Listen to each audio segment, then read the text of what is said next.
बिलाकिल town के chairman 25 town के chairman हो या वाइस चेयरमैन हो, इनकी लॉटरी खुल गई है और रसमलाई मिल गई है। पहले तो हम कह रहे थे ये बेकार कैम्प में काम कर रहे हैं, यानी इनको मिलना मिलाना कुछ नहीं था।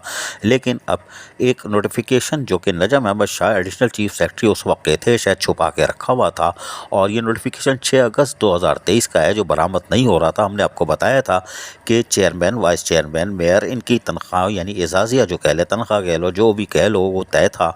और पुराने रूल के हमने पेपर भी दिखाए थे 2017 के और 2001 के कि इनकी तनख्वाह लगनी चाहिए थी। लेकिन बहरहाल काबीना का हमने जिक्र किया था कि 2 दफ़ा काबीना में डिस्कस हुआ था साबिक जमहूरी हुकूमत में, अब तो निगरां है, और उसमें एजेंडे में ही शामिल था। लेकिन वो समझ में नहीं आ रहा था कि काबीना ने क्या फ़ैसला किया। लेकिन काबीना ने फ़ैसला कर लिया था, लेकिन बज़ाहिर वो सामने नहीं आ रहा था। लेकिन हैरानकुन तौर पर वो लेटर सामने आ गया है, जिसके तहत चेयरमैन 40,000 और वाइस चेयरमैन 30,000 मिलेंगे इनको तनख्वाह। कोई बात नहीं, इसके लिए बाकायदा अब चेयरमैन, वाइस चेयरमैन ने अपनी तनख्वाह बना ली है, और इस तनख्वाह के साथ जो मुलाजमीन की ओजटी अब आई है, इसके तहत वो अपनी तनख्वाहें बरामद कर लेंगे। यानी कि अब माहवार 40,000 चेयरमैन, 30,000 वाइस चेयरमैन वसूल करेगा।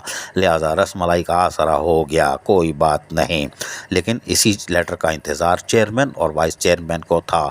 ये काउंसलर और दूसरे जो ख़वातीन काउंसलर हैं, काउंसिल के मेंबरान हैं, ये फ़िलहाल सादी दाल खाएंगे, वो भी अपने ख़र्चे से। कोई बात नहीं। अजीज़ आरिफ, KBS बल्दियाती न्यूज़, कराची। ऐसी ही खूबसूरत वीडियोस फ्यूचर में हासिल करने के लिए रेड बटन पर क्लिक करके और बेल आइकॉन को प्रेस करके हम सबके सब्सक्राइबर बनना मत भूलिए।